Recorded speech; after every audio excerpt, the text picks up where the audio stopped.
Welcome back Shivansh Sharma again lecture 4 में यहाँ पे हम डिसऑनरिंग का टॉपिक स्टार्ट करेंगे। बहुत ही इंपॉर्टेंट टॉपिक है, तो इसको कॉन्सेप्चुअली माइंड में बिठा लेना, चाहे कितनी बार भी आपको लेक्चर देखना पड़े। डिसऑनरिंग होती है जब जो आपका ड्रॉई है वो पैसा देने से मना कर देता है। ड्रॉई वो बंदा है जिसको पैसा देना है, और अगर प्रॉमिसरी नोट है तो मेकर, इन लोगों को पैसा देना है, तो ये मैच्योरिटी पे पैसा देने से मना कर देते हैं। ये आपका ड्रॉर है एंड हो सकता है ये पेई हो। पेई मतलब जिसको अल्टीमेटली पे होना है। ये मैच्योरिटी नॉर्मल केस हम ले रहे हैं जहाँ पे हेल्ड टिल मैच्योरिटी है, यानी बिल मैच्योरिटी तक ड्रॉर के पास ही है। वो मैच्योरिटी पे बिल मांगने गया, पैसा बिल का मांगने गया ड्रॉई से, एंड ड्रॉई ने मना कर दिया। देखो, दो केसेस होते हैं, या तो वो पे नहीं कर सकता या वो पे करना नहीं चाहता। हो सकता है ना कि आपके पास ऑटोमेटिक पेमेंट का सिस्टम है एंड आपके बैंक अकाउंट में पैसा ही खत्म हो गया, तो आपके बैंकर ने मना कर दिया पेमेंट करने से। बैंकर इन द सेंस कि आपका जो बैंक अकाउंट है उसने डिनाई कर दिया पेमेंट। तो उस केस में क्या होगा कि आपका बिल जो है वो डिसऑनर हो जाएगा। ये कब चलता है, या तो ड्यू डेट पे पता चलेगा, लेकिन कभी कभी हमें ड्यू डेट से पहले भी पता चल जाता है। कैसे? देखो, जब बंदे के पास पैसा नहीं है एंड वो इंसॉल्वेंट होने वाला है। इंसॉल्वेंट मतलब उसका दिवालिया निकलने वाला। दिवालिया is basically informal term, but वो बैंक करप्ट हो गया। तो इसके लिए जो ड्रॉई है हमारा, वो अपने लॉयर के पास जाता है एंड वो कोर्ट में एक एप्लीकेशन डलवाता है कि सर आप जाके कोर्ट में अप्लाई करें एंड मुझे इंसॉल्वेंट डिक्लेयर कराएं। इंसॉल्वेंसी का फ़ायदा ये होता है कि जिस भी बंदे को इससे पैसा लेना है ना, अब वो इससे पैसा रिकवर नहीं कर पाएगा। अब आप सोचेंगे कोर्ट ऐसा क्यों करेगा, किसी बंदे को पैसे देने हैं एंड कोर्ट उसे बचाना क्यों चाहेगा? The reason being that this person is basically a genuine person, जिसके पास सच में कोई एसेट्स नहीं है, उसके पास कोई प्रॉपर्टी नहीं है, कुछ कैश नहीं है। जितनी प्रॉपर्टी है उससे तो वो डेफिनेटली सेटलमेंट करेगा ही, बट बाकी के लिए उसके पास पैसा नहीं है। तो लोग उसे परेशान ना करें।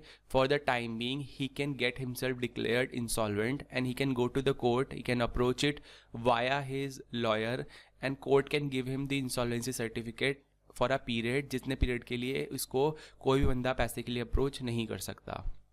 ऑफ कोर्स थोड़ी बहुत ही पेमेंट तो ये करेगा ही, बट इसको अल्टीमेटली पेमेंट पूरी सेटल करने की ज़रूरत नहीं पड़ेगी। तो उस केसेस में बिल तो आपका डिसऑनर हो ही जाएगा, या तो समय से पहले इंसॉल्वेंट है तो, या फिर समय के अनुसार आप ड्यू डेट पे उसको मना कर देते हैं। देखो, नॉर्मल केसेस हमारे ड्यू डेट पे पता चलेंगे, ठीक है। कभी कभी ऐसा होता है कि बंदा पहले ही अपनी इच्छा जाहिर कर देता है कि सर मेरे पास उस समय तक पैसा नहीं होगा। तो ऐसे केसेस में, नॉर्मल केस में भी विदाउट इंसॉल्वेंसी आपको ड्यू डेट से पहले ही पता चल सकता है कि बिल डिसऑनर हो गया। अब जब ड्रॉर के पास ऑप्शन बचा ही क्या है, वो क्या करेगा, ये ड्रॉर जाके अपने लॉयर से बात करेगा। This lawyer is basically known as the public notary. Public notary कौन होता है? ये बंदा बिल को नोट करता है। ये बिल को सबसे पहले खुद लेके जाएगा किसके पास? ड्रॉई के पास। This is basically first indication कि अगर वो पैसा नहीं पे करता है, he can basically see the lawsuit, उसको केस कर सकता है। But if he still denies, let's say insolvency का केस है, तो उसने भी अपना सर्टिफिकेट दिखा दिया कोर्ट का, हम लॉयर क्या करेगा उसके आगे? तो ही बेसिकली गोज बैक। ये कुछ फीस लेता है अपने ड्रॉर से, लेट्स से 100 रुपये लिए, 10,000 का बिल है, this is called noting fees. इसके बाद इस बिल को, इस बिल की डेट, इस बिल का नंबर अगर है तो, इस बिल की अमाउंट, किस पार्टीज पे ये ड्रॉ हुआ है, कौन पार्टी है जिसको पे करना है, ये सब देख के टर्म पीरियड कितना है इसका, ये सब उसको वो नोट करेगा अपने रजिस्टर में, जहाँ पे this particular instrument will be declared dishonoured. And अगर ये पार्टी अब आगे किसी को देती है ये डॉक्यूमेंट, तो उस केस में ये पार्टी जो आपका ड्रॉर है ये लायबल होगी। द रीज़न बीइंग कि इसने धोखाधड़ी से इसको दे दिया जब इसको पता था कि ये डिसऑनर हो चुका है। तो नोटिंग करानी इंपॉर्टेंट होती है। द रीज़न इज़ कि आगे किसी पार्टी को धोखा ना दिया जा सके। ये तो अपने हाथ से बिल निकाल देगा, फिर अल्टीमेटली इन दोनों को लड़ना होगा। तो ऐसे केसेस में आगे किसी के साथ फ्रॉड ना हो, कोई जेन्युइन पार्टी इसमें ना फंस जाए। So for that what you do is you go to the public notary which is basically a lawyer only, and he takes some fee and he does the noting. He notes the details of that bills of exchange in his register, and इसके बाद ये क्या करता है, एक protest certificate दे देता है। ये प्रोटेस्ट सर्टिफिकेट होता है बेसिकली कि ड्रॉर जो है आपका, उसका पैसा रिकवर नहीं हुआ है, जो बिल है आपका वो डिसऑनर्ड डिक्लेयर हो गया, तो he can show it further कि अभी उसकी पेमेंट सेटल नहीं हुई है। कल को कोर्ट ने इसकी इंसॉल्वेंसी का सर्टिफिकेट हटा लिया, तो इस केस में he can go and approach the court again with the help of protest certificate, देखो सर मेरा पैसा नहीं मिला था, and now court can allow this person to recover money from the drawee. This is the whole procedure जो आपको books में कभी नहीं मिलेगा। ये मैंने थोड़ा बुक से बाहर जाके प्रोसीजर समझाया है, एंट्रीज में इसका कोई यूज नहीं है, बट अल्टीमेटली आपको क्वेश्चन समझ में आ जाएंगे इसके कॉन्सेप्ट के साथ, ठीक है। तो यही मैंने यहाँ पे समझाया है। क्या हुआ है, transaction date, acceptance date and या तो समय से पहले या ड्यू डेट पे हमें पता चल गया कि वो पे नहीं करेगा, तो bill will not be honoured, तो उसे बोलते हैं डिसऑनरिंग कराना है। नोटिंग कराएगा कौन, होल्डर। देखो मैं यहाँ पे वर्ड होल्डर क्यों बोला, ड्रॉड पे ही क्यों नहीं बोला, क्योंकि बिल आगे एंडोर्स भी हो सकता है, तो उस केस में बिल होगा एंडोर्सी के पास, हो सकता है हमने डिस्काउंटिंग कराई हो तो बिल होगा बैंक के पास, तो उस केस में नोटिंग भी कौन कराता है, फिर वही बंदे जिसको अल्टीमेटली पैसा लेना था डायरेक्टली ड्रॉई से, तो उस या फिर मेकर से, तो उस केस में नोटिंग भी वही कराएंगे, फिर अल्टीमेटली वो नोटिंग का चार्ज हमसे रिकवर कर लेंगे, एंड फिर हम दोबारा से ड्रॉई से जब अल्टीमेट पेमेंट लेंगे तब रिकवर करेंगे। तो देखो कुछ समय बाद ये जो पेमेंट है ये दोबारा रिसीव हो सकती है, मुझे हो सकता है मुझे 500 रुपये लेने हो तो 500 रुपये तो मैं लूँगा ही, बट इस बार मैंने 100 रुपये उससे क्या ले लिए, अपने इंटरेस्ट के चार्ज लिए, क्योंकि उसने मुझे एक हफ्ते बाद पैसा दिया, ड्यू डेट पे नहीं दिया था। ड्यू डेट पे मुझे डिसऑनरिंग की एंट्री डालनी है, बिल तो कैंसिल करना ही है, बट इंटरेस्ट चार्ज करा जब भी पेमेंट आएगी, एंड नोटिंग चार्जेस 100 रुपये के वो भी मुझे रिकवर करने हैं, क्योंकि अल्टीमेटली ये मैंने अगर एंडोर्स करा होगा बिल तो नोटिंग कराई होगी एंडोर्सी ने, एंड एंडोर्सी ने फिर मेरे से रिकवर करा होगा पैसा, तो मैं ये पैसा फिर किससे रिकवर करूंगा, अल्टीमेटली ड्रॉई से। तो ड्रॉई जो है वो अल्टीमेटली नोटिंग चार्जेस को अपने बुक्स में डालता है, because he is the person who is ultimately going to pay the noting charges from his pocket. ये 100 रुपये क्यों बंदा अपना पे करेगा जेब से, ये भी इसके ऊपर बर्डन डलेगा, बट इमीडिएटली कैश की एंट्री तो इसकी बुक से ही डलेगी, बट चार्ज जो होगा वो इसकी बुक में होगा। ये फिर से मैं बता दूं, कैश इमीडिएटली इसकी जेब से जा रहा है तो कैश की एंट्री इसके यहाँ डलेगी, बट चार्ज किसकी बुक में होगा, इसकी बुक में, इसके पीएनएल में जाएगा, ये इसके लिए खर्चा है। ओके, तो ये इसकी फॉर्मल डेफिनेशन है। Bill is said to be dishonoured if party obliged to pay. इसका मतलब क्या है, या तो आपका ड्रॉई या फिर आपका मेकर रिफ्यूजेज और अनेबल टू पे, ठीक है। Bill is noted by public notary which is basically a lawyer for a fees, इसे बोलते हैं noting fees, by the holder. Holder क्या हो सकता है आपका, या तो ड्रॉर हो सकता है, या आपका अगर पेई है तो वो हो सकता है, एंडोर्सी हो सकता है, या फिर आपका बैंक हो सकता है जिसे हम इंटरमीडियरी बोलते हैं, जो बीच में आती है पार्टी, तो इसके पास भी हो सकता है। ये दो केसेस में होता है, या तो डिस्काउंटिंग के केस में या फिर बिल्स फॉर कलेक्शन के केस में। इसे डिसऑनर्ड को काट देना, who got it noted. Okay, dishonoured तो उसे ड्रॉई ने करा था, तो ये थोड़ी सी करेक्शन कर लेना यहाँ पे। अब हम नॉर्मल केस पढ़ेंगे यहाँ पे। नॉर्मल केस में हेल्ड टिल मैच्योरिटी मतलब डिसऑनर यहाँ पे हुआ, तो इन सब केसेस में भी हम पहले नॉर्मल केस पढ़ रहे हैं जहाँ पे यही बंदा ड्रॉर पैसे मांगने जाता है ड्रॉई से। तो देखो यहाँ पे आपको करना क्या है, शॉर्टकट बता देता हूँ कि आपको बिल कैंसिल करना है। अल्टीमेटली बिल तो आपका नॉर्मली भी कैंसिल होता है। देखो जनरल एंट्री से मैं अगर समझाऊँ तो आप क्या करते थे, कैश टू बीआर यही एंट्री करते थे मैच्योरिटी पे, एंड ये करता था बीपी टू कैश। बिल्स तो मेरे तब भी कैंसिल होते थे हमेशा, तो वो तो अभी भी होंगे। ये शॉर्टकट है डिसऑनर की एंट्रीज को समझने का, उसको रटने का, अगर रटना भी है तो। बट इस बार कैश नहीं आएगा, तो मैं क्या बोलूँगा कि जो मेरा डेटर है अब मुझे उससे फिर से पैसे लेने हैं। Again I emphasise on the fact कि डेटर क्रेडिटर से डिसऑनर की एंट्री समझ में आएगी, क्योंकि क्वेश्चन अभी हम समझेंगे जहाँ पे जिगजैग फॉर्म में क्वेश्चन कॉम्प्लिकेट कर रखा हुआ, तो डेटर क्रेडिटर से आपको जल्दी समझ में आएगा। यहाँ पे मैंने ऊपर एंट्री क्या करी होगी, बी आर लेके डेटर की एंट्री करी होगी ये ऊपर। द रीज़न इज़ कि मुझे बी आर एक एश्योरिटी मिल गई, एंड उसकी वजह से मैं डेटर को अब डेटर नहीं मानता, मैं अपना एक नया एसेट क्रिएट कर देता बी आर। बट अभी क्या होगा, जो हम केसेस पढ़ रहे थे कि डेटर्स मेरे पहले क्रिएट हुए, फिर डेटर्स मेरे ख़त्म हुए, बी आर क्रिएट हुए, बी आर मेरे कैंसिल हुए, एंड कैश मेरा आ गया। बट यहाँ पे कैश नहीं आएगा, यहाँ पे फिर से डेटर्स रिक्रिएट हो जाएंगे। बस यही डिसऑनरिंग है, ठीक है। जो भी आपकी एंट्री है उसको उल्टा कर देना है, बट कैश तो आया नहीं तो उसकी जगह पे डेटर लिख देना है बस। बिल तो अभी कैंसिल होंगे, बट आगे केसेस आएंगे जहाँ पे डिस्काउंटिंग है, बिल्स फॉर कलेक्शन है, वहाँ पे बिल्स जो हैं वो ऑलरेडी कैंसिल हो जाते हैं समय से पहले, जैसे कि कैश डिस्काउंट टू बीआर, ये एंट्री डालते थे तो बीआर तो हमारे डिस्काउंटिंग के दिन ही कैंसिल हो जाते थे। तो उस केस में बीआर अगर ऑलरेडी कैंसिल्ड है तो do not cancel it again. ये चीज़ बोली है मैंने, do not cancel if already cancel. तो पहले तो कैंसिल करना ही है आपको, लेकिन अगर वो ऑलरेडी कैंसिल्ड है तो you don't have to cancel them again. फिर क्या करना पड़ेगा वो हम जब डिस्काउंटिंग का सेकंड या थर्ड केस आएगा तब पढ़ेंगे।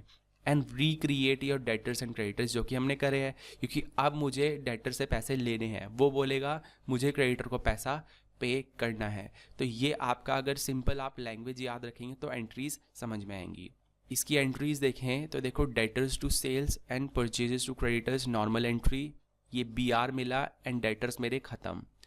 अब क्या होगा, ये बोलेगा कि देखो डेटर्स मेरे फिर से रिक्रिएट हो गए, आना क्या था कैश, जो कि आया नहीं। तो जो डेटर मेरे ख़त्म हुए थे और बीआर क्रिएट हुए थे, तो बीआर तो अभी भी कैंसिल होंगे, बट अब कैश की जगह पे डेटर्स क्रिएट हो जाएंगे। सेम यहाँ पे क्रेडिटर्स क्रिएट हो जाएंगे, जो मैंने डेबिट करा था उसे मैंने दोबारा से क्रेडिट कर दिया। क्रेडिट कर दिया मतलब एक लायबिलिटी फिर से क्रिएट कर दी कि मुझे पैसा पे करना है। बीआर तो अभी भी कैंसिल होंगे, बीपी भी तो अभी कैंसिल होंगे। देखो ये एंट्री जो है ये नॉर्मल एंट्री जो मैंने आपको पीछे समझाई। इसके अलावा देखो अब होल्डर कौन है, होल्डर आपका बंदा है ये ड्रॉर। तो ड्रॉर ने हमारा कुछ नोटिंग चार्जेस पे करे होंगे, लेट्स से 100 रुपये। तो ये 100 रुपये कैश किसके यहाँ से जाएंगे, इसकी जेब से। बट ये बाद में रिकवरी किससे करेगा, इस बंदे से। अगर 500 रुपये का बिल था, 10 रुपये का मैंने इंटरेस्ट लगाया, 5 रुपये नोटिंग चार्जेस थे, तो मैं 515 रुपये किससे लूँगा, इससे। अल्टीमेटली भुगतान तो सारा इसी को करना है, ड्रॉई को। तो ये बोलेगा कि मेरा जो बिल था, देखो बिल जो होता है उसकी अमाउंट चेंज नहीं होती है, बिल की अमाउंट इसमें प्रिंटेड होती है जस्ट लाइक चेक। तो उसकी अमाउंट अगर लिख दिया आपने 500 रुपये तो इट कैन नॉट चेंज। तो देखो जब भी बीआर और बीपी लिखोगे तो उसकी एंट्री ऊपर से लिख देना बस, ठीक है। यहाँ पे भी ऊपर से उठा के लिख देना एंट्री। तो यहाँ पे 500 रुपये तो जाएंगे ही जाएंगे। इसके अलावा इसके लिए वो नोटिंग चार्जेस क्या है, खर्चा है। तो 5 रुपये ये नोटिंग चार्जेस दिखाएगा। इंटरेस्ट अगेन इसके लिए खर्चा है, क्योंकि इसको अपनी जेब से इंटरेस्ट पे करना है फॉर लेट पेमेंट। एंड इसके जो क्रेडिटर्स हैं वो दोबारा से रिक्रिएट हो गए 515 से। अब क्रेडिटर्स 500 के ना रह के 515 के रह गए। ये चीज़ सबसे इंपॉर्टेंट है डिसऑनरिंग में। डिसऑनरिंग में जितना अमाउंट का बिल डिसऑनर हुआ उससे एक्स्ट्रा अमाउंट के लिए आप क्रेडिटर बन जाते हैं। 500 के लिए तो क्रेडिटर्स बने ही हैं, बट 15 के लिए और बन गए। ये चीज़ याद रखोगे तो ये एंट्री समझ में आएगी कि ये हुआ क्या। यहाँ पे ये बोलेगा कि मेरे डेटर्स रिक्रिएट हो गए, लेकिन मेरे यहाँ पे बीआर ख़त्म हो गया, मैंने कुछ कैश अपनी जेब से पे करा। ये खर्चा नहीं, इनकम नहीं दिखाएगा, ये तो बोलेगा मैंने अपनी जेब से कैश पे करा है 5 रुपये का नोटिंग चार्ज। एंड जो इंटरेस्ट लेट पेमेंट की है वो मेरी इनकम है, तो इनकम को हम क्रेडिट करते हैं तो ये इनकम दिखाएगा। वही चीज़ उल्टा है, क्या दिखाएगा, एक्सपेंस। ये इसकी जेब से पैसा गया लेकिन ये इसे खर्चा दिखाएगा, क्योंकि अल्टीमेटली पेमेंट इसको करनी है तो खर्चा सिर्फ इसके यहाँ पे होगा। याद रखना जितनी भी पार्टीज होंगी, खर्चा जो चार्ज होता है वो ड्रॉई की बुक्स में होता है सिर्फ। बाकी सबकी बुक्स में या तो कैश जाएगा या कुछ और होगा, वो चीज़ मैं आपको बाद में बताऊंगा। इमीडिएट पार्टी फिलहाल पे ये कर रही है ड्रॉर, तो कैश सिर्फ ये दिखाएगा। तो अगर एंट्री समझें, कैश गया, इंटरेस्ट चार्ज करा हमने, एंड ये क्या बोलेगा, noting charge and interest. Okay, फिर अल्टीमेटली कुछ समय के बाद, मैंने आपको ऊपर दिखाया भी थी ये चीज़ कि कुछ समय बाद वो पे करेगा। तो अगर कुछ समय बाद उसने पे करा तो अब वो कितनी अमाउंट पे करेगा, 515। तो ये 515 मैंने पे कर दिया कैश, बट इस बार बीआर तो ऑलरेडी कैंसिल हो चुका है, और जो चीज़ ऑलरेडी कैंसिल हो चुकी है दोबारा नहीं आएगी। बीआर ऑलरेडी मेरे कैंसिल हो चुके हैं, मैच्योरिटी पे ये पैसा तो आया नहीं है तो वो कैंसिल हो गए। क्रिएट क्या हो गए थे, डेटर्स। एंड अगर डेटर्स क्रिएट हो गए थे तो अब कैंसिल भी क्या होगा, डेटर कैंसिल होगा, because now I don't have any assurity. तो अभी कैंसिल ये पैसा किससे आया, ये पैसा सिर्फ डेटर से आया। तो assurity I have only is debtors. And वो अश्योरिटी तुम कैसे मानोगे कि दोबारा पे कर देगा। ये 515 की जो हमारी बात हुई है, 15 रुपये एक्स्ट्रा जो देगा, that is basically the assurity कि अब डेटर्स कैंसिल करेंगे, बीआर की कोई ज़रूरत नहीं है। इसको सही कर लेना, दिस इज़ कैश। ओके, तो ये चीज़ याद रखनी है। पहली बात तो शॉर्टकट में cancel all bills, but already cancelled है तो दोबारा कैंसिल करने की जरूरत नहीं है। फिर क्या होगा वो हम नेक्स्ट केस में पढ़ेंगे। Also recreate your debtors and creditors, and जब अल्टीमेट पेमेंट आएगी तो it must include interest and noting charges. But जरूरी नहीं है क्वेश्चन ने दिया ही हो, क्वेश्चन कभी कभी आपको नोटिंग चार्ज नहीं बताएगा तो फिर तो नॉर्मल 500 रुपये ले लो वापस। एंड इस बार कैंसिलेशन किसकी होगी? जस्ट बिकॉज डेटर्स रिक्रिएट हुए हैं तो कैंसिल भी क्या होंगे फिर अब? Debtors and creditors he cancel होंगे, नॉट बीआर, क्योंकि बीआर अब आपकी कैंसिल पहले ही हो गए थे। इतना समझ में आया? तो इसकी जो मैंने एंट्रीज आपको इंटरेस्ट वगैरह की बताई, ये नॉर्मली क्वेश्चन तोड़ के करवाते हैं। तो देखो डेटर्स टू इंटरेस्ट, इसका मतलब है वो इंटरेस्ट जो मेरी इनकम है वो अभी मैंने बुक्स में क्या करी है, सिर्फ बुक करी है, उससे पैसे अभी आने हैं तो 10 रुपये के लिए अभी भी वो डेटर है। ये बोलेगा जो मैंने नोटिंग चार्जेस पे करे हैं, जो मेरे यहाँ से कैश गया है 5 रुपये का, उसके लिए भी वो डेटर बन गया। एंड जो वो डेटर बना था बीआर जो उसने दिया था वो कैंसिल हुआ था 500 रुपये का। देखो बीआर की अमाउंट चेंज नहीं होती है क्योंकि वो प्रिंटेड होती है, पहले ही बता रहा हूँ बीआर की अमाउंट ऊपर से उठेगी। तो 500 रुपये यहाँ से आए तो टोटल डेटर्स तो कितने का हुआ? 515 का। तो जब वो पे करेगा तो 515 ही पे करेगा, एंड जो डेटर कैंसिल होंगे वो 515 के ही होंगे। सेम यहाँ पे है, ये बोलेगा मेरे क्रेडिटर्स जो क्रिएट हुए हैं वो इंटरेस्ट के लिए भी हुए हैं, वो बीपी के लिए भी हुए हैं, एंड नोटिंग चार्जेस के लिए भी क्रेडिटर्स रिक्रिएट हुए हैं। तो जब पेमेंट होगी तो 515 की होगी। तो ये चीज़ आपको समझ में आनी चाहिए कि एंट्री तोड़ के करवाई क्या है, क्योंकि एंट्री वो अलग अलग डेट पे कराएगा, वो इंटरेस्ट की कैलकुलेशन किसी और डेट से कराएगा एंड कैश को किसी और दिन पे करेगा। तो ये चीज़ प्लीज़ समझ लेना कि जो हमने कंबाइंड एंट्री करी है सिर्फ समझने के लिए करी है, वो तोड़ के भी करवा सकता है। इस पर एक क्वेश्चन करते हैं तभी समझ में आएगा। ओके, ये क्वेश्चन है नॉर्मल केस का डिसऑनरिंग का। A sold goods to B on 17/1/2017 for 18,000. A drew bill for 45 days, which was duly accepted by B. On the due date, bill was presented by A to B, who refused to pay, यानी dishonor हो गया। A got bill noted for 40 rupees. Of course, लेके कौन जाएगा अब noting के पास? A, क्योंकि उसको पैसे लेने थे। After 5 days, bill was paid 18,700। अब आपको इंटरेस्ट और नोटिंग चार्जेस सब ढूंढने हैं। देखो 18,000 का बिल था, 18,700 उसने अल्टीमेटली 5 दिन बाद पे करे। इसमें 40 रुपये अगर आपके नोटिंग है तो यानी 660 रुपये आपके क्या हो गए? इंटरेस्ट हो गए। ये आपको खुद पता होना चाहिए क्योंकि अब हमने एंट्री तोड़ के समझी है। Record the general and prepare the accounts. Accounts prepare करना पहली बार बताऊंगा मैं आपको, अकाउंट्स प्रिपेयर कैसे होते हैं वो पढ़ के करेंगे हम, बट पहले बेसिक एंट्रीज, ये 2 बेसिक एंट्रीज आपको समझ में आती है। डिसऑनरिंग की एंट्री करेंगे तो हम बोलेंगे जो बी आर है, देखो बी आर की अमाउंट 18,000 थी तो मैंने बी आर की अमाउंट ऊपर से ही उठाई है, इसकी अमाउंट चेंज नहीं होती है, ठीक है। वो डेबिट थे तो ये क्रेडिट खत्म करने के लिए। बी आर बिल्स तो अभी भी कैंसिल होंगे। शॉर्टकट दिमाग में बोलते रहना जिससे कि आगे तक के क्वेश्चन में वो याद हो जाए। बिल्स कैंसिल करेंगे, डेटर्स रिक्रिएट करेंगे। बिल्स कैंसिल करेंगे, अगर ये क्रेडिट था तो इसे कैंसिल करने के लिए डेबिट कर दिया, और क्रेडिटर्स को रिक्रिएट करेंगे। अब बिल्स की अमाउंट हमेशा सेम रहेगी 18,000 से, ये ऊपर से प्रिंटेड है, ये चेंज नहीं होगी। तो देखो दोनों जगह 18,000 है, लेकिन 40 रुपये मैंने अपनी जेब से कैश पे करा। आगे चलेंगे, फिर आई इंटरेस्ट की बारी। तो 660 मैंने आपको लॉजिक बताया क्योंकि उसने टोटल अमाउंट दे दी थी तो उसमें आपका नोटिंग चार्ज तो वो ले गई, एंड वो डेटर है फिर से इंटरेस्ट के लिए। जो तोड़ के एंट्री हमने समझी थी वो यहाँ पे बेटर समझ में आएगी। आप इसे बी टू कैश भी कर सकते थे अगर नोटिंग चार्जेस को भी अगर आपने अलग से करना था, बट हमने क्यों नहीं करा? क्योंकि नोटिंग इमीडिएटली हो जाती है, बट इंटरेस्ट आपकी कैलकुलेशन बाद से भी हो सकती है। ड्यू डेट वगैरह पे हम अभी फोकस नहीं कर रहे क्योंकि वो बहुत छोटे कॉन्सेप्ट हैं, तो अब आगे बढ़ना है तो हमने डेट वगैरह नहीं लिखी यहाँ पे।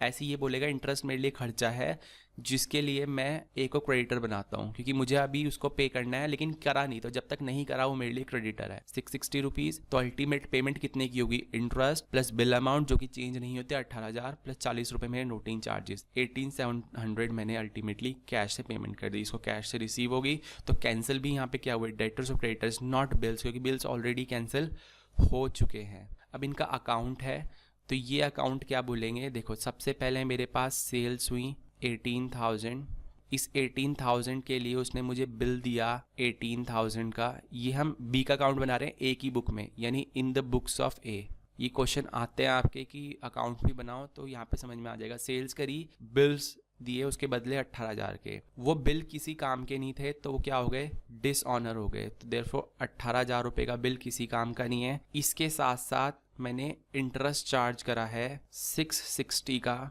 इसके अलावा मैंने कैश पे करा है 40 रुपए का, ओके। एंड अल्टीमेट ये 3 पेमेंट जो मुझे करनी थी ये मैंने बैंक से या कैश से पेमेंट कर दी 18,700। इसकी आप अगर टोटल वो देखोगे तो आपकी इतनी ही आएगी 36,700। ये बोलेगा मैंने परचेज करी है 18,000 की, जिसके बदले मैंने बीपी दिया था 18,000, जो कि डिसऑनर हो गया 18,000 का, किसी काम का नहीं रहा तो फिर से ख़त्म, जिसके बदले मुझे इंटरेस्ट अपनी बुक में चार्ज करना पड़ा। एंड ये कैश नहीं बोलेगा, ये बोलेगा नोटिंग चार्ज, क्योंकि इसके लिए तो खर्चा है। तो ये हो गए 660 एंड ये आपके होंगे 40। एंड ये जो तीनों पेमेंट हैं ये मैंने अल्टीमेटली अपने क्रेडिटर को पे कर दी for how much amount, 18,700। This is how you basically prepare the accounts by reading it in your mind.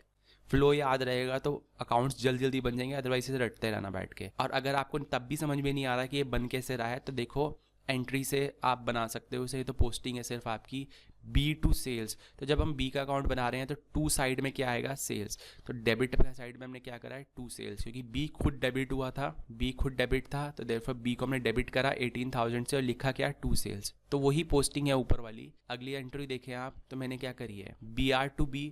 तो BR2B किसका अकाउंट है, B का, तो B खुद क्रेडिट हो रहा है तो क्रेडिट साइड में लिखेंगे, लेकिन लिखेंगे क्या, बाय BR। तो देखो बाय BR 18,000 खुद क्रेडिट हो रहा है तो इसलिए हमने क्रेडिट करा उसे। ये डेबिट और क्रेडिट थे। आगे एंट्री देखो, ये बोलेगा हम किसका अकाउंट बना रहे हैं, B का, तो BR एंड कैश। ये खुद डेबिट हो रहा है लेकिन कितने से, 18,000 एंड 40 से। अलग अलग दिखाना पड़ेगा कि 2 एंट्रीज हैं, तो 18,000 एंड 40 BR एंड कैश। फिर इंटरेस्ट थे, फिर से B खुद डेबिट हुआ है लेकिन लिखेंगे क्या, टू इंटरेस्ट 660।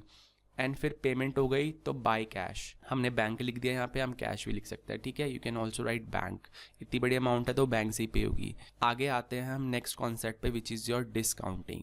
देखो डिस्काउंटिंग जब डिसऑनर में आती है मतलब आपने पहले ही बैंक से क्या करा ली होगी, डिस्काउंटिंग करा ली होगी। तो अब बिल किसके पास है, बैंक के पास। तो देखो ये बैंक है बीच में, ये 2 पार्टीज हैं, तो डिसऑनरिंग करी किसने, इसने। नोटिंग किसने कराई है, इसने। ये नोटिंग के चार्ज पहले हमसे लेगा, तो कैश किसकी बुक से जाएगा, इसकी बुक से। ये हमें क्या करेगा, चार्ज करेगा और अल्टीमेटली से चार्ज करेंगे। बट नोटिंग चार्जेस हमारी बुक में नहीं आएंगे, क्योंकि वो नोटिंग चार्जेस मेरे लिए नहीं है, मैंने अल्टीमेटली पेमेंट नहीं करनी, मैंने तो रिकवरी कर लेनी है आगे से। तो नोटिंग, तो ये शॉर्टकट भी याद रख लो, नोटिंग चार्जेस सिर्फ दिखेंगे किसकी बुक्स में, मेकर या ड्रॉई की बुक में। लेकिन कैश किसके यहाँ से जाएगा, सिर्फ होल्डर के यहाँ से। This is the reason I was using the word holder basically, क्योंकि अल्टीमेटली अपने लॉयर के पास लिखे तो बैंक ही जाएगा, ठीक है।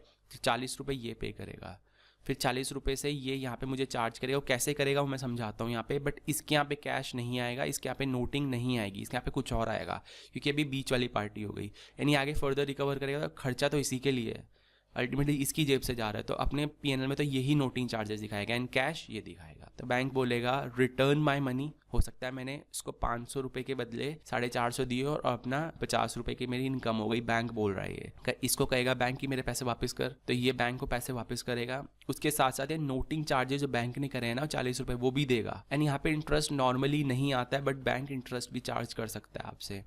That can happen in advanced questions, but interest का तो हमें पता है ना, कैसे डेटर क्रिएट करके और इंटरेस्ट को हमने इनकम दिखा देनी है, किसकी बुक में, बैंक की बुक में, ठीक है। दूसरे के लिए इंटरेस्ट खर्चा हो जाएगा एंड ये क्रेडिटर रिक्रिएट कर देगा, ठीक है, 2 क्रेडिटर्स।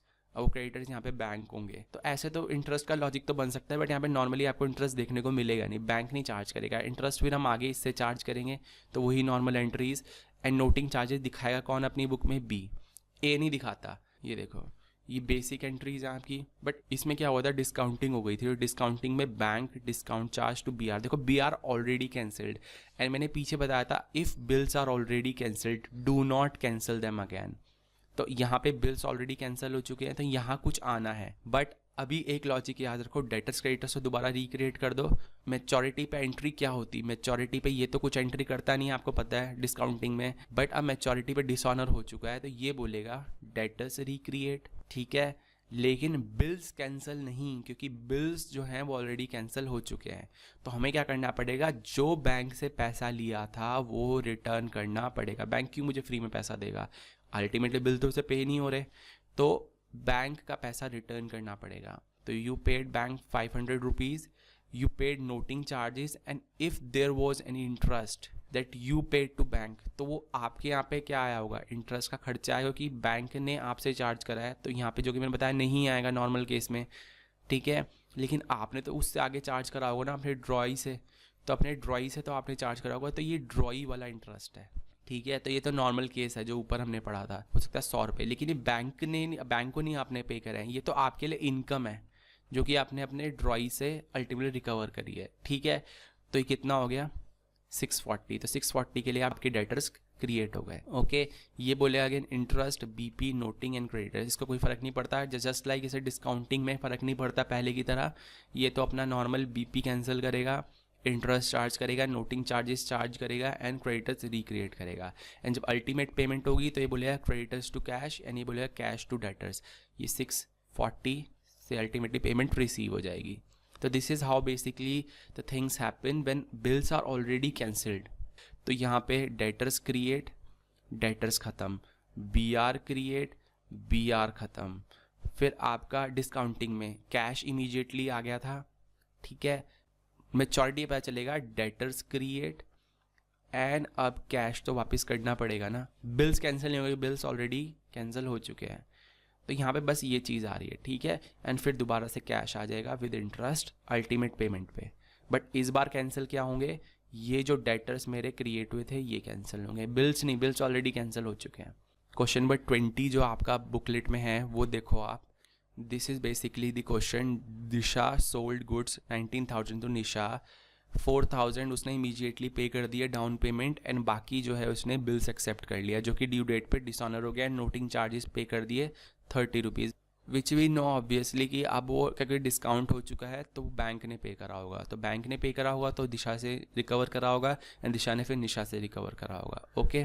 एंड यहाँ पे अल्टीमेटली पेमेंट नहीं हुई है, मतलब सिर्फ डेटर्स बना के छोड़ देने हैं, अल्टीमेट पेमेंट नहीं हुई है यहाँ पे, तो अल्टीमेट पेमेंट की एंट्री हम यहाँ पे नहीं करेंगे। तो देखो Disha to sales, purchases to Disha, cash 4,000 रुपये का इमीडिएटली आ गया, बाकी के लिए क्या बन गया, बिल्स बन गए एंड 19,000 रुपये के वो डेटर्स हमने ख़त्म कर दिए, एक एश्योरिटी के लिए एंड एक जो इमीडिएट एसेट आया कैश उसके लिए। ये मैंने नॉर्मल एंट्री करी मेरी। इसके बाद 2 मार्च को डिस्काउंट मैंने बैंक से क्या करा लिया, डिस्काउंट करा लिया। डिस्काउंटिंग के चार्जेस आपके इस क्वेश्चन में नहीं दे रखे हैं तो यू अज्यूम 10%। ये कोई स्टैंडर्ड अजम्पशन नहीं है, you can very well give your own assumption कि आप क्या रेट ले रहे हैं। यू कैन ऑल्सो टेक 12% जो नॉर्मल केसेज में हमारा आ ही रहा है, और 12% इसलिए लेते हैं बेसिकली 12 महीने होते हैं तो 1% हर महीने का लगा दिया उन्होंने। So for easy calculation they take 12%, but you can also take 10%। यहाँ पे हमने 10% से ही करी है, यहाँ पे भी नीचे अजम्पशन देनी पड़ेगी 10% क्योंकि ये स्टैंडर्ड रेट नहीं है, it is just an assumption कि कुछ नहीं कहा तो अजम्पशन हम 10% ले रहे हैं and it can change in different cases. आप अपने लिए कुछ और ले सकते हैं, you can also take 6%, so that's your own assumption, just give it in your note, ठीक है। फिर अब जब मेच्योरिटी आएगी तो मेच्योरिटी पे डेटर्स रिक्रिएट होंगे, क्रेडिटर्स रिक्रिएट होंगे, बिल्स कैंसिल यहाँ होंगे बट यहाँ पे बिल्स ऑलरेडी कैंसिल्ड थे तो बैंक का पैसा रिटर्न करना पड़ेगा। अब नए केस पे आते हैं bills for collection and dishonour का। अगेन बैंक के पास बिल्स हैं, नोटिंग भी बैंक ने ही कराई होगी बट यहाँ पे कैश नहीं लेगा बैंक वापस, क्योंकि कैश तो अल्टीमेटली उसे मिलता है मेच्योरिटी पे, तभी तो वो आपको फॉरवर्ड करता है, बट उसे मिला ही नहीं तो वो आपसे कैश मांगेगा क्यों वापस। डिस्काउंटिंग में तो वो अपना कैश देता है तो इसलिए वो वापस मांगता है। तो यहाँ पे क्या होगा, देखो डेटर्स टू सेल्स वही बेसिक एंट्रीज, बट यहाँ पे बिल्स फॉर कलेक्शन की एंट्री डाली होगी मैंने एक नया एसेट, तो कैंसिल भी क्या होगा, ये नया एसेट, बस बिल्स ही कैंसिल होंगे, वही लॉजिक, बट यहाँ पे उस बिल को बी आर ना बोल के बिल्स फॉर कलेक्शन बोल देते हैं हम। इंटरेस्ट नॉर्मल चार्ज होगा, मेरी इनकम है, एंड यहाँ पे कैश, डेटर्स रिक्रिएट होंगे एंड ये भी नॉर्मल एंट्री करेगा। होता क्या है यहाँ पे, cash to bills for collection, but cash तो आया नहीं तो यहाँ पे डेटर्स रिक्रिएट हो गए।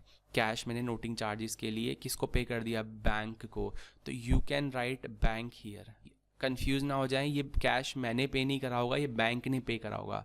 अगर मुझे बैंक की बुक्स बनानी पड़ी तो बैंक ने क्या एंट्री करी होगी, बैंक ने बोला होगा डेटर्स जो कि हम हैं to B R to cash, तो कैश तो बैंक के यहाँ से गया पब्लिक नोटरी को, एंड फिर बैंक ने हमसे रिकवर कर लिया, तो हमने बैंक को 30 रुपये या 40 रुपये पे कर दिए। एंड चार्ज तो इसकी बुक में होगा, मेरी बुक में चार्ज नहीं होगा। तो इसका क्वेश्चन करते हैं हम। देखो question number 23, Kapil purchase goods 21,000 from Gaurav, accepted the bills of exchange. एक मंथ के बाद, इसको प्लीज़ 2017 कर लेना। Gaurav sent the bill to bank for collection which was duly presented by bank, Kapil dishonoured.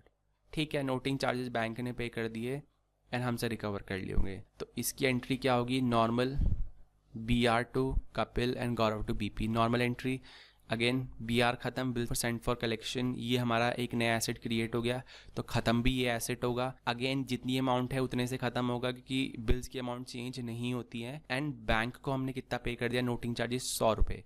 Bank ने अपनी बुक्स में करा होगा टू कैश, लेकिन हमने तो बैंक को पे करना है, तो ये। एंड अल्टीमेटली ये नोटिंग चार्जेस अपनी बुक्स में दिखा देगा। Wasn't that easy? तो एक डिस्काउंटिंग क्वेश्चन फिर से करते हैं, जिसके बाद हम एंडोर्समेंट पे चलेंगे। तो Lily sold goods to Matthew on 1/3/2017 for 12,000, bill draw करा एंड 9% पे उसने डिस्काउंट करा लिया। ठीक है, बाकी फालतू की स्टोरी दी है, डिसऑनर हो गया। 45 रुपये नोटिंग चार्जेस हैं, जिसमें उसने 5 दिन बाद अल्टीमेट उससे सेटलमेंट कर दिया। एंड इंटरेस्ट जो चार्ज करा है लिली ने मैथ्यू से, वो है 12%। ठीक है, बहुत ईजी क्वेश्चन है। अकाउंट ही बनाने हैं इस बार। तो देखो, Matthew to sales, purchases to Lily. ठीक है, BR टू मैथ्यू, एंड ये दो बेसिक एंट्रीज तो सेम है। डिस्काउंटिंग की एंट्री आई है, डिस्काउंटिंग 1820 आपका बचा हुआ मिल गया, क्योंकि 9% से था 12,000 के लिए 2 मंथ्स के लिए, तो 180 रुपीज़ आया। इसको कुछ नहीं फ़र्क पड़ा डिस्काउंटिंग के लिए। And now she has to create her debtors. Bank को पेमेंट हुई 12,000 + 45। एंड हम यहाँ पे देखो 2 बैंक अलग अलग लिख के समझ सकते हैं कि बैंक को अपनी खुद की पेमेंट एंड 45 नोटिंग चार्जेस की पेमेंट, एंड कंबाइन करके लिख सकते हैं। तो 2 बैंक डायरेक्ट लिख सकते हो आप, ये आपकी अंडरस्टैंडिंग के लिए कि आप ब्रेक करके उसको समझ रहे हैं। ये बोलेगा मेरे लिए तो नोटिंग चार्जेस हैं एंड मैंने लिली को पैसा देना है 12045। इसके अलावा उसने बोला 12% इंटरेस्ट, एंड इंटरेस्ट उसने चार्ज करा मैथ्यू को। अभी तो उसे डेटर बनाया, सिर्फ पेमेंट बाद में आएगी, इंटरेस्ट और ऊपर के बिल्स के अमाउंट के सहित। तो इसकी अमाउंट कैसे आई? 12,000 इंटू 12% इंटू 2/12। ये कैसे हुआ? इसने बोला है for the term of bill, तो टर्म ऑफ बिल है 2 मंथ्स, तो 2 मंथ्स के लिए we have to charge the interest. Okay, तो ये आएगा 240 ऑलमोस्ट। तो हमने 241 करा है जस्ट राउंड ऑफ करने के लिए। इसके बाद बैंक टू मैथ्यू 241 + 45 + दिस, ये पूरी पेमेंट हो गई। अब अकाउंट बनाने पड़े, तो सबसे पहले सेल्स हुई 12,000 रुपये की, जिसके बदले बिल्स दिए।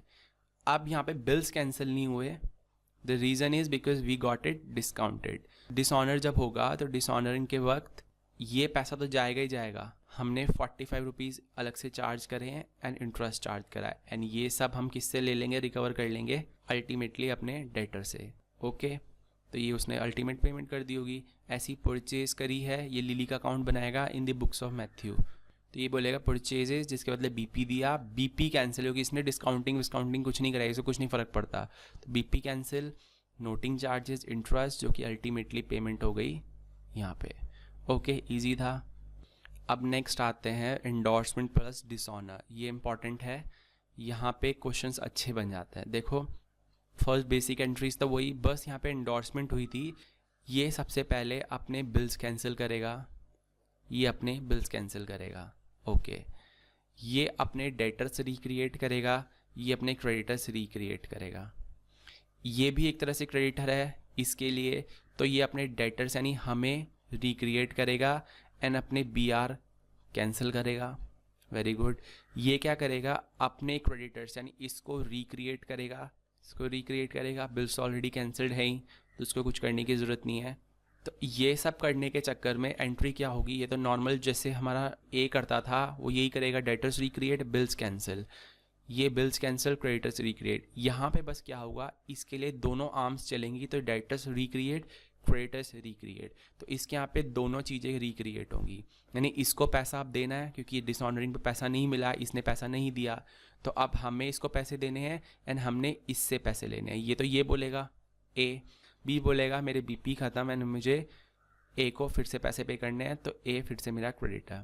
तो यहाँ पे एंट्री क्या हो रही है? यही 2 बेसिक एंट्रीज, यही दो बेसिक एंट्रीज, ये डेटर टू सेल नॉर्मल, ठीक है, ये इसने एंडोर्स यानी क्रेडिटर्स टू बी आर करा होगा, ये बी आर टू एंडोर्सर यानी डेटर्स। यहाँ पे इसे मेच्योरिटी पे कुछ नहीं फ़र्क पड़ता है, बट अब फ़र्क पड़ेगा क्योंकि डिसऑनर हो गया। डेटर्स रिक्रिएट, यहाँ पे कुछ बी आर ख़त्म नहीं क्योंकि बिल्स ऑलरेडी कैंसिल हो चुके हैं, जो चीज़ ऑलरेडी कैंसिल हो चुकी है तो यहाँ पे कुछ और आएगा। डिस्काउंटिंग के केस में बैंक वापस गया था, उस केस में बिल सेंड फॉर कलेक्शन था। यहाँ पे जो हमारा एंडोर्सी है वो फिर से क्रेडिटर बन जाएगा। तो इसके लिए शॉर्टकट, इसके लिए सबसे इजी होता है डेटर्स रिक्रिएट, क्रेडिटर्स रिक्रिएट। इसके में कोई बिल्स का कोई चक्कर नहीं होता कि बिल्स ऑलरेडी कैंसल्ड होते हैं, बट क्योंकि उसने हमसे कुछ इंटरेस्ट चार्ज करा होगा तो मेरी बुक्स में तो इंटरेस्ट आएगा ना, क्योंकि अब मुझे अपनी जेब से पे करना है अपने क्रेडिटर को, तो ये in the debtors position interest तो अपनी बुक में चार्ज करेगा।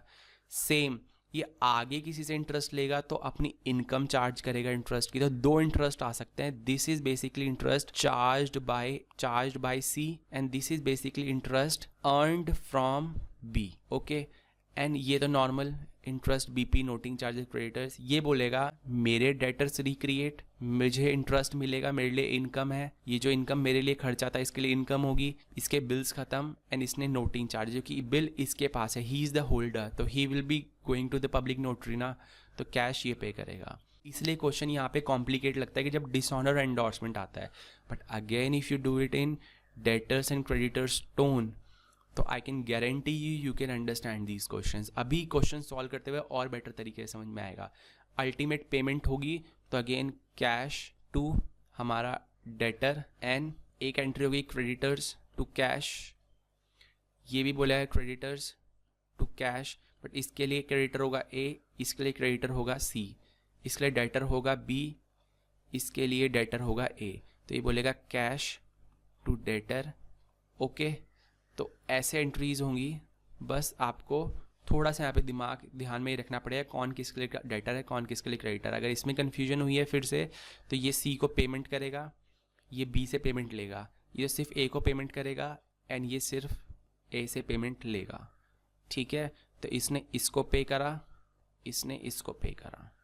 ओके, तो this is how things happen in endorsement plus dishonour. तो एंडोर्समेंट का ये क्वेश्चन है, A sold goods to B for 600, फिर उसने उसको क्या कर दिया, एंडोर्स कर दिया, therefore C to B R, ऐसा कुछ नहीं फ़र्क पड़ेगा, ये बोलेगा B R to A, B dishonour कर दिया तो 10 रुपये नोटिंग चार्जेस दिए and charge 15 as interest from A, ठीक है। तो सी ने नोटिंग चार्जेस, तो ये बोलेगा नोटिंग चार्जेस मैंने पे करे 15 रुपये, ऑल्सो मैंने इंटरेस्ट चार्ज करा है जो कि मेरे लिए इनकम है, एंड मेरा जो डेटर है वो फिर से रिक्रिएट हो गया, तो मैंने कितने रुपए इंटरेस्ट चार्ज करा है, interest I charge 15 rupees and noting 10 रुपये की है, सॉरी, तो noting is basically 10 rupees and interest 15 रुपये है, एंड मेरे जो बी आर हैं वो तो अभी भी कैंसिल होंगे 600 रुपये, तो 625 रुपये मैंने किससे लेने हैं, ए से लेने हैं।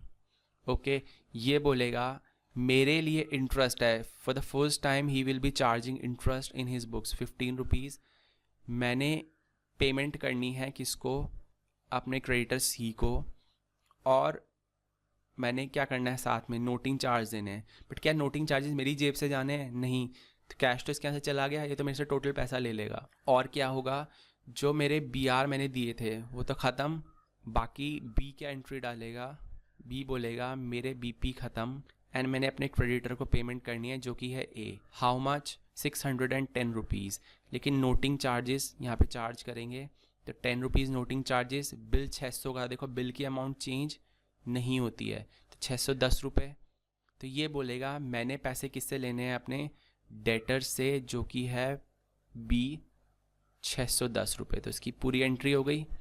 तो all he did was create his debtors, create his creditors, and बाकी लोग नॉर्मल एंट्री कर रहे थे। ओके, इसका क्वेश्चन थोड़ा सा और प्रैक्टिस करेंगे तो ज़्यादा अच्छे समझ में आएगा। देखो question number 21, Verma purchased goods from Sharma 17,500, balance के लिए of course promissory note 60 days payable है। ओके, उसने शर्मा ने इमीडिएटली गुप्ता को दे दिया, गुप्ता ने उसको फुल सेटलमेंट 15,400 के लिए 15,000 रुपये का बिल ले लिया, यानी 400 रुपये का क्या दे दिया उसने, डिस्काउंट, क्योंकि बिल उसने आगे एंडोर्स करा तो उसकी फुल सेटलमेंट कर दी उसने 15,400 वाली, तो 400 रुपये उसने डिस्काउंट दे दिया। On the due date bill was presented to Verma of course Gupta लेके गया होगा जो कि इसने डिसऑनर कर दिया। तो गुप्ता जो होल्डर है उसने नोटिंग कराई 50 रुपये चार्ज देके। On the same day Gupta informed Sharma कि देखो बिल डिसऑनर हो गया एंड अब आप मुझे 15,500 दो। तो इसमें कहीं ना कहीं इंटरेस्ट छुपा हुआ है, ठीक है। वर्मा ने शर्मा का अकाउंट सेटल कर दिया इमीडिएटली। बिल्स की एंट्री करनी है एंड फिर अकाउंट बनाने हैं, ठीक है। तो सबसे पहले देखो वर्मा टू सेल्स इतने रुपए, परचेजेस टू दिस, ठीक है। फिर कैश 2,500 रुपये आ गया, लेकिन बिल्स कितने का बना, 15,000 रुपये का। ओके, ये बेसिक एंट्रीज है मेरी। यहाँ पे गुप्ता ने एंडोर्समेंट ली है मेरे से, तो मैंने एंडोर्समेंट दी है, तो 15,400 का वो मेरा क्रेडिटर था, तो मैंने उसे ख़त्म करा है 15,400 से। 400 रुपये उसने मुझे डिस्काउंट दे दिया। ये भी बोलेगा BR रिसीव हुआ, 400 रुपये डिस्काउंट दे दिया। ओके, बिल की अमाउंट चेंज नहीं होती, again again I am repeating.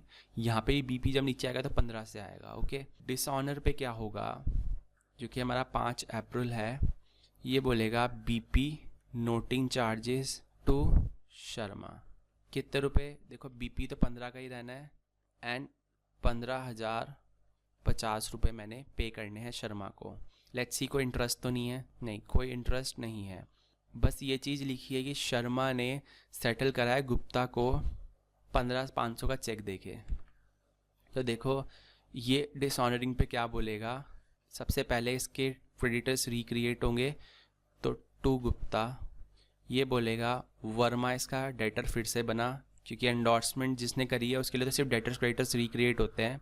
Okay, and Gupta ने मेरे से इंटरेस्ट चार्ज करा होगा जो मेरे लिए खर्चा है। ये बोलेगा मेरे BR ख़त्म। ओके, शर्मा फिर से मेरा क्या है, डेटर है, एंड मैंने उससे क्या कर लिया, इंटरेस्ट चार्ज कर लिया। डिस्काउंट जो यहाँ पे मेरा डेबिट हुआ था उसे मुझे ख़त्म करना पड़ेगा, तो जिधर BR डिस्काउंट को भी तो ख़त्म करना पड़ेगा। तो 15,000 रुपये का मेरे, देखो बिल की अमाउंट चेंज नहीं होती है, 400 का डिस्काउंट जो दिया था वो ख़त्म, तो 15,500 अल्टीमेटली उसको सेटल करने हैं। तो 50 रुपये मेरा क्या हो गया, इंटरेस्ट हो गया। तो 50 रुपये इंटरेस्ट गुप्ता को मैंने देने हैं 15,500, ठीक है। वर्मा से मैंने लेने हैं 15,050 एंड ऊपर जो डिस्काउंट दिया था उसकी भी रिवर्स एंट्री डलेगी, तो डिस्काउंट डेबिट 400 रुपये। आई होप अगर आप इसको मैच करेंगे तो it will match perfectly. And इसके बाद उसने बोला है कि इसने इमीडिएटली पे कर दिया किसको, गुप्ता को। तो गुप्ता ख़त्म, ऑफ कोर्स क्रेडिटर्स ख़त्म होंगे, बिल्स नहीं ख़त्म होंगे। To bank 15,500। ओके, ये बोलेगा बैंक टू शर्मा 15,500। ये बोलेगा अभी नहीं, थोड़े दिनों बाद इसने भी पे कर दिया, देयरफॉर ये बोलेगा शर्मा टू बैंक 15050। ये बोलेगा कैश रिसीव हो गया वर्मा से 15050। ओके, दिमाग में क्या रखना है, एंडोर्समेंट में डेटर्स रिक्रिएट, क्रेडिटर्स रिक्रिएट। बाकी सबके लिए सेम लॉजिक कि अपने बिल्स कैंसिल करेगा, डेटर्स रिक्रिएट करेगा। इसने बिल्स कैंसिल करे एंड क्रेडिटर्स रिक्रिएट करे, इसने भी उन्हें बिल्स कैंसिल करे एंड डेटर्स रिक्रिएट करे। पैसा आएगा तो अब डेटर से आएगा, बिल से नहीं आएगा, क्योंकि बिल्स ऑलरेडी कैंसिल्ड है, तो बिल से पैसा आ गया। अमाउंट की बस ध्यान रखना है कि जैसे यहाँ पे डिस्काउंट दिया था, तो डिस्काउंट भी तो ख़त्म होगा जब डिसऑनर हो गया। जस्ट लाइक बैंक का डिस्काउंट ख़त्म होता है, वो पूरी अमाउंट वापस होती है।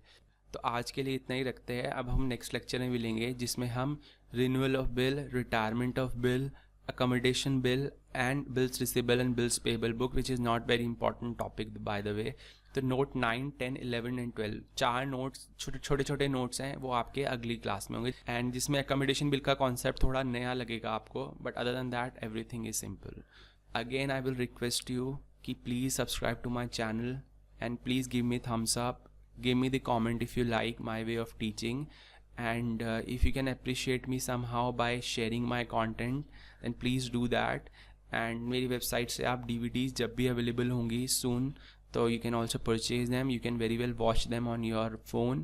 and notes चाहिए किसी तरह के, तो I am basically preparing them. by the time I am recording this lecture I am preparing them, so you may not find them on my website right now, but very soon I will upload the notes, handwritten notes specifically जो आपका नया session आ रहा है उनके लिए। तो I will definitely upload the notes there, जो आप डाउनलोड कर सकते हैं वहाँ से जाके। So thank you very much, bye.